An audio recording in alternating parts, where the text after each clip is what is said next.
Anybody have any questions? Anybody have any questions?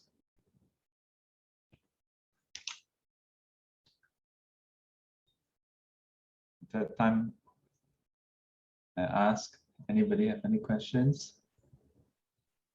Okay, no questions, give you an exercise. So I have a question. After I asked 3 times already. I got to, after the 8 precepts, in the morning, actually, what should we do? Because other monastery, they have different way. So yeah, that's my question. Other monastery, they have a different way. What different way? After the precept in the morning, then we have to do some, I think I remember it's like some confession and some prayer and some dedications. So of course we done the dedication. So yeah, I'm not sure. Very new to this.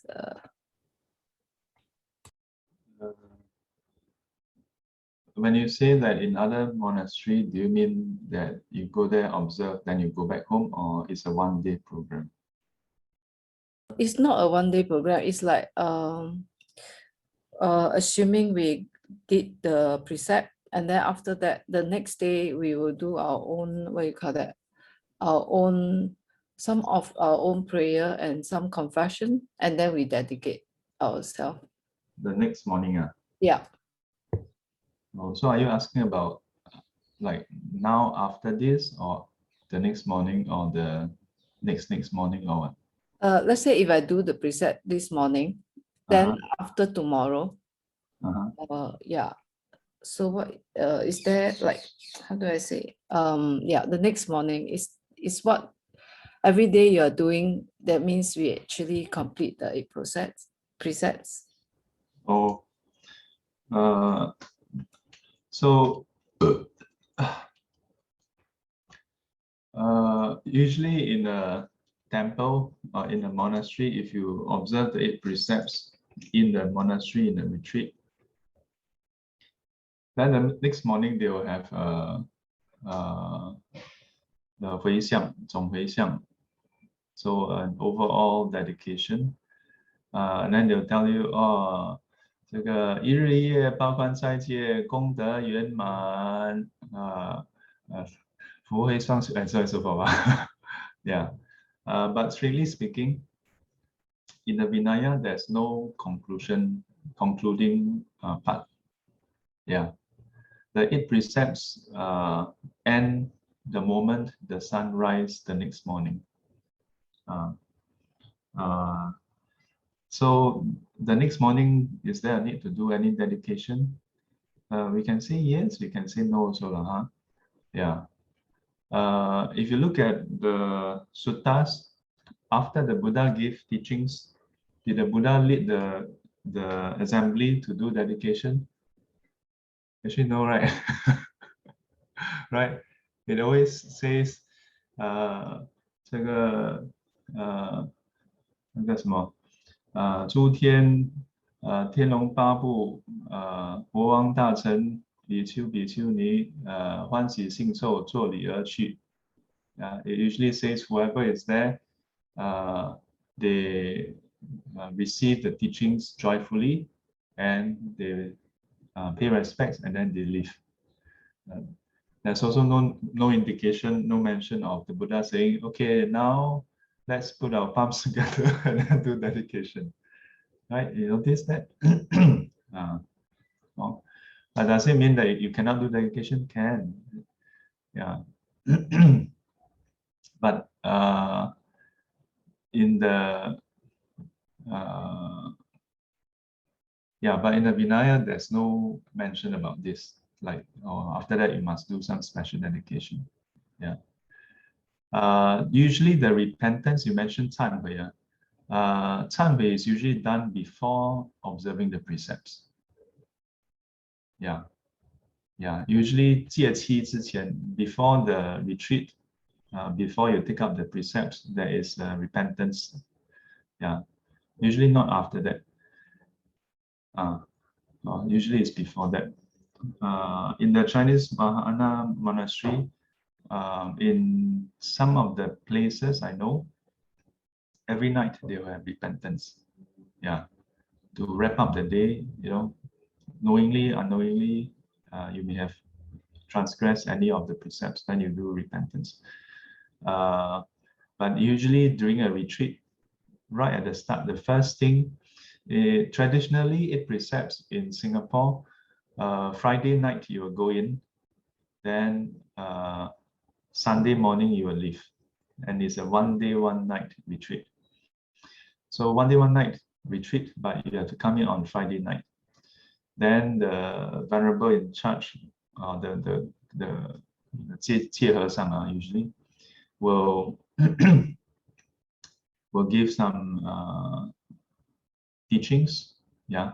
Then after that, lead everybody to do the either usually it's 洒净, then after 拜愿, then 回向. Yeah. So the 洒净 is to so-called purify the hall. Yeah. But when we say purify the hall is a physical thing. Physical thing has no purity, no impurity. Only mind has purity, impurity. So when we say 洒净, it's actually to help everybody realign our mindset, purify our mind. But the 法师 chanting cannot purify us also. We must connect with the chanting, then we purify ourselves. If someone outside can purify us, then Buddha should have just purified everybody. Then one time purify all to the max, then we attain enlightenment. Yeah. So then after that, do repentance. There will be a repentance usually on the Friday night. Yeah, and it is to contemplate, reflect on the different precepts we're going to take. Yeah, in case in the past we may have transgressed, but we haven't do repentance yet. Yeah, then we do repentance. Yeah, usually in the form of 拜愿.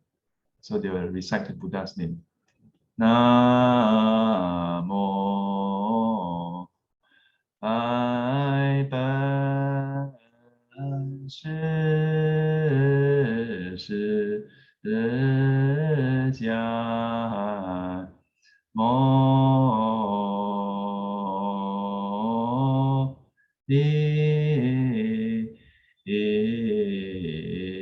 for then the two sides they will take turn to bow. So the repentance is usually done right at the start. If you go to Theravada tradition, Theravada tradition for the monastics, for the Theravada tradition, for the monastics is quite different. Yeah, from the lay. If you participate as a lay, usually they don't do any repentance. Yeah, you observe the 8 precepts. After that, strictly speaking, if you transgress anything, you should go and report to the preceptor, your acharya or your upadaya, which is the preceptor. But for the monastics,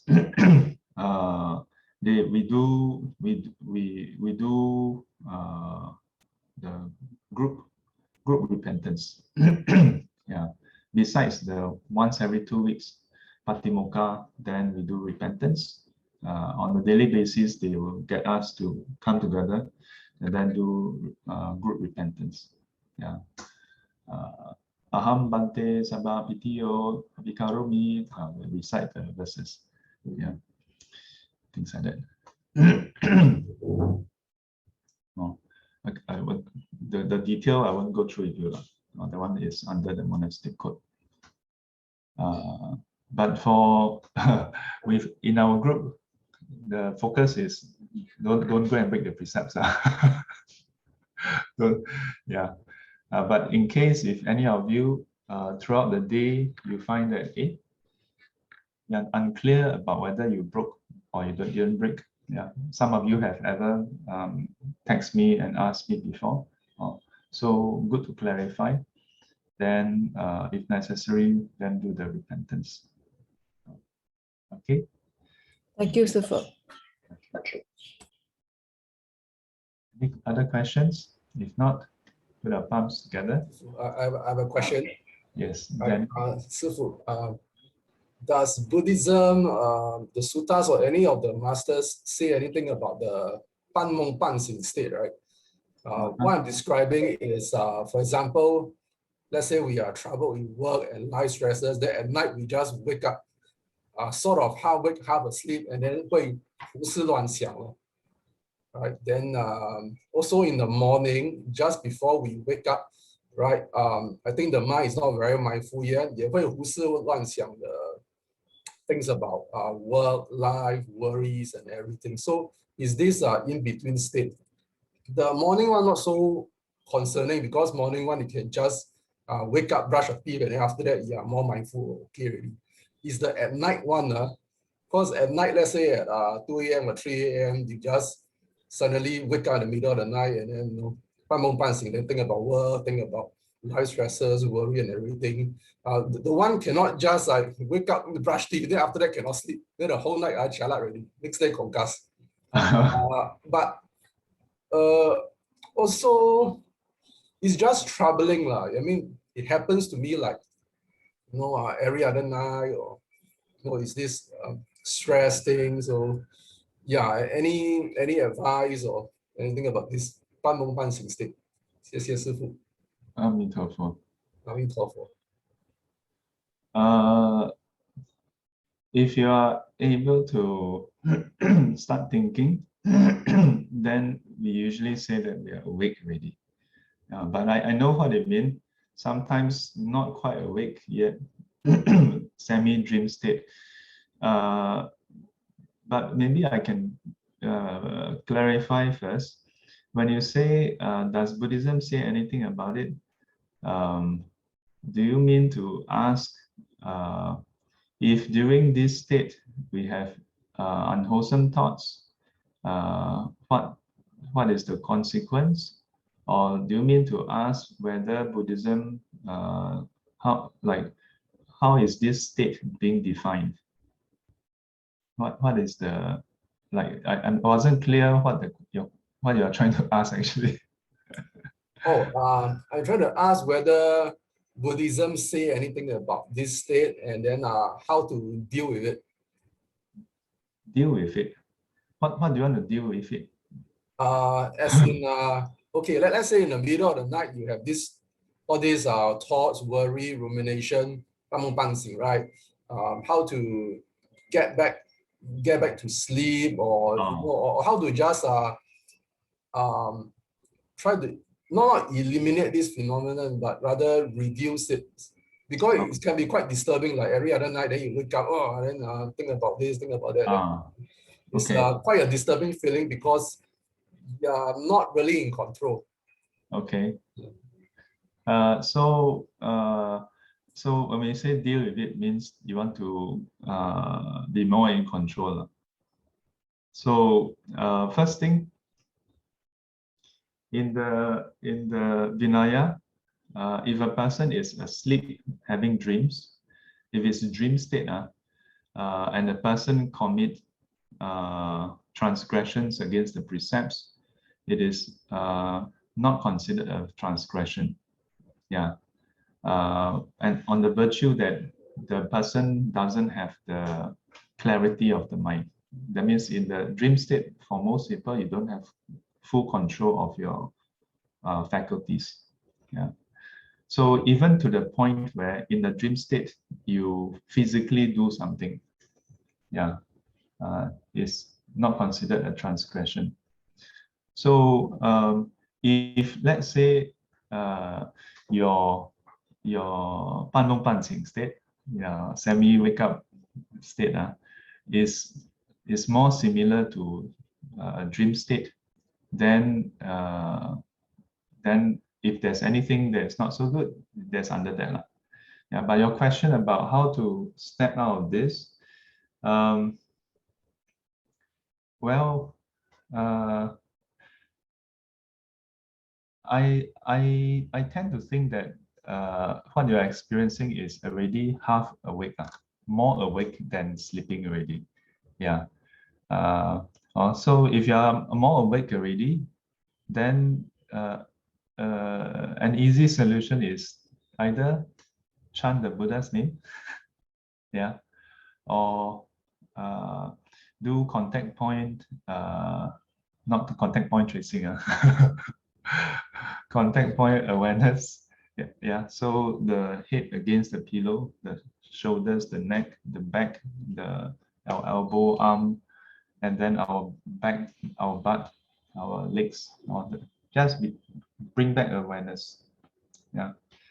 The last thing I want to say is, the thing is, actually we do this throughout the whole day, isn't it? Yeah. Even when we are so-called more awake, this does happen. We start to think about work, about family, about health, about all things. Yeah.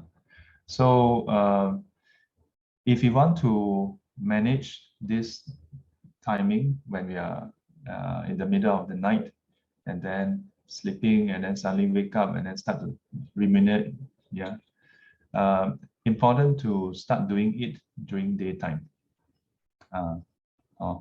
If you manage your mind during daytime, then even if you wake up in the middle of the night, then you should be able to rein it in. Especially before you go to sleep. Yeah. Yeah. Sometimes we are very tired, so we just knock out and don't seem to be thinking about much, right? Because if we are thinking, then we cannot sleep. But actually, if we are very tired, we may actually be thinking. Yeah. But the fatigue kind of just knock us out. But the mind is still thinking. Yeah. So before we sleep, we can recite some Buddha's name. Some of you may be wondering, Sifu, we usually don't ask people to recite Buddha's name.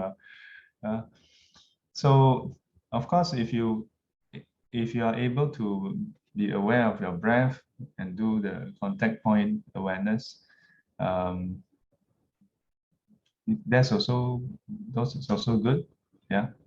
But I suggest the Buddha's name because usually for most people, in such state, the mindfulness of breath cannot kick in. Yeah.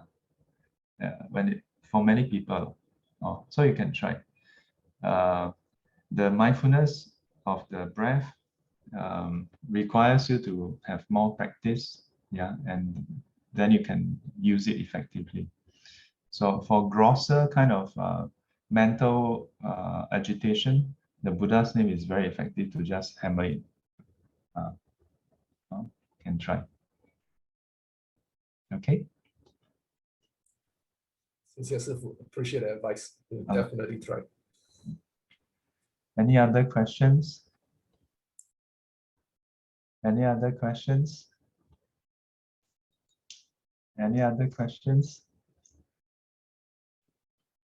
I think for this group, I must ask 4 times because after that, there will be someone who will stay back. So actually, I got one more question. I ask one more time, because later I've got translation. I cannot, but I need some time. Okay, no question. Put the palms together. Have a restful Friday ahead. Okay, everyone. Bye, everyone. Bye-bye.